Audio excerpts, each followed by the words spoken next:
never be the same once you really energize the spirit of love in you. And you know, Valentine's Day is approaching, and for many of us, I admit I'm one of those humbug people who think it's too commercialized and don't really get into Valentine's Day. But I will say this, regardless of how we feel about Valentine's Day, whether we think it's silly or commercialized, it does remind us of love. And so we always think of February as the month of love. And 1 Corinthians does say, now abide in faith, hope, and love, but the greatest of these is love. So love is a very, very important thing. And the reason the scriptures make love the most important is because faith and hope are steps to help us reach love's potential. Without faith and hope, we can't move into love and we can't experience love's potential. So faith and hope are important, but not as important as love because they are the steps that move us into love. And one of my favorite authors is called Paul Ferrini. I don't know if any of you have read Paul Ferrini, but I love him. And he has a book called The Miracle of Love. And in his book called The Miracle of Love, he says, love opens mind, body, consciousness to its maximum energetic potential. Just think, the maximum energetic potential of your body, mind, consciousness is opened by love, if you really allow love in. So nothing can stand against that mind, body, consciousness, that uplifting, that maximum potential that is possible for all of us. Which is why the co-founder of Unity, Charles Fillmore, said nothing is resistant to the healing power of love. Nothing is resistant to the healing power of love. And what that really means is nothing is resistant to love's maximum energetic potential. All healing that takes place in our lives and all healing that has taken place in my life has happened through the maximum energetic potential of love, because it is so powerful that it just rises through you and incredible things happen. And so nothing is resistant to it, not the death of a loved one, not a chronic illness, not a final prognosis, not a divorce, not the loss of a job, nothing, no thing in our lives is resistant to the maximum energetic potential of love. The Eastern teacher, Lao Tzu, once said, if you want to eliminate suffering in the world, eliminate all that is dark and negative in yourself. Truly, the greatest gift you have to give is that of your own self. That's why it's important to really raise that potential in our bodies and in our lives and in our consciousness, because it changes everything, as Laurel just said. Everything in our life takes on a different aspect. It becomes a shift. It becomes a shuffle, as PJ calls his experience here today. He calls it the Socratic shuffle.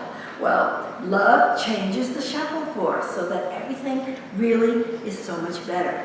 And of course, I'm going to leave you with 2 steps to do that, or 2 beginning steps. At least I guarantee you that if you do these 2 steps, you're on your way. And the first one is eliminate conflict and drama from your life.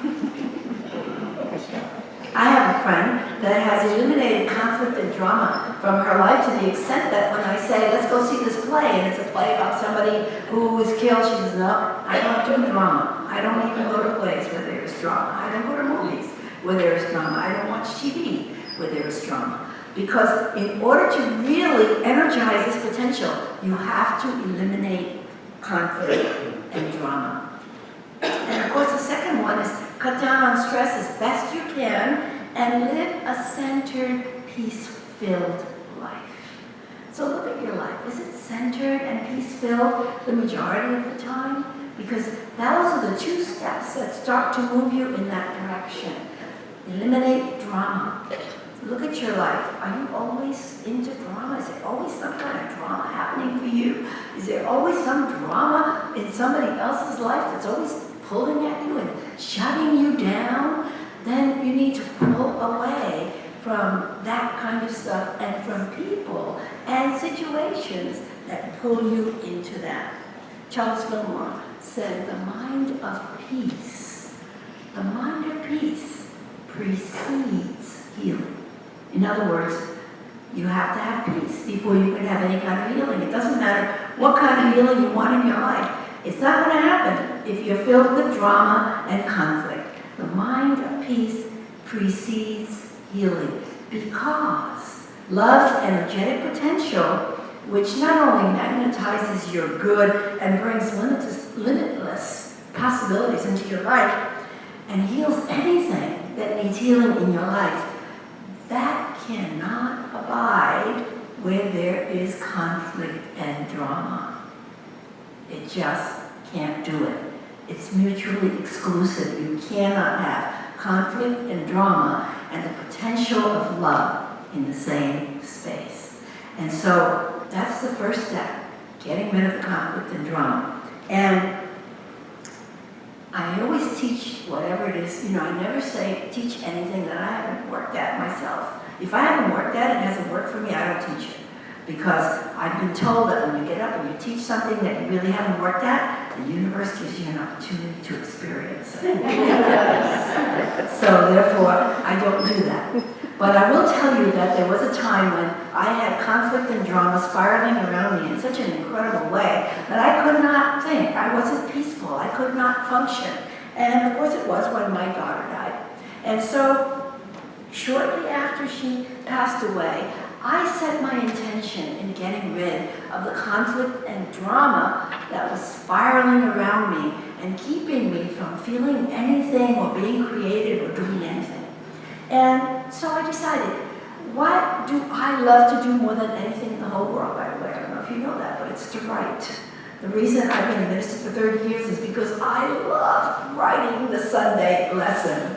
I'm not really crazy about the politics of being a minister and all that, but I love the lesson part. So I said, all right, do something you love. Write a book and make sure that she will never be forgotten. Write a book about her life and make sure that she will never be forgotten. So I set my intention into making sure she would never be forgotten by writing a bestseller about her life. So I was involved, and I was so happy because I love writing so much that all the conflict and the drama just left me. And I was in a very peaceful, joyous state. And after about, I would say, 3 weeks of being in that state of just loving writing the book and getting into it with all my heart and soul, I got a phone call from the director, the senior director of the San Diego chapter of the Cystic Fibrosis Foundation. My daughter had been one of those people who lived with cystic fibrosis and lived a very full and wonderful life in spite of the disease. And this award that's given to women who live with the disease and live a normal, wonderful life, as wonderful and normal as they can, that is called the Women Who Take Your Breath Away. It's a very famous award. Everybody knows about it in California, and it's given every single year to an extraordinary woman. And so a week or two, I would say maybe 3 weeks after I was really letting go of the drama, letting go of the conflict, and lifting myself to a place of love and really allowing love's potential to work through me and through my fingers and through my mind and through that computer, I get a phone call. And she asked if she could come visit me. Well, I thought she was coming to give me her condolences because my daughter had done a great deal for the Cystic Fibrosis Foundation. And so she came to my home. And as soon as she came to my home and sat down in my living room, I started telling her, Leslie's friend told me that Leslie didn't want to be forgotten. And so I have set my intention to making sure that doesn't happen. And I've got about 5 chapters of the book already written about her life. And I went on and she said, we have a better way. And I said, you do? Yeah, we have a better way to make sure she'll never be forgotten. We are changing the award, Women Who Take Your Breath Away, forever to the Leslie Patrone Women Who Take Your Breath Away Award.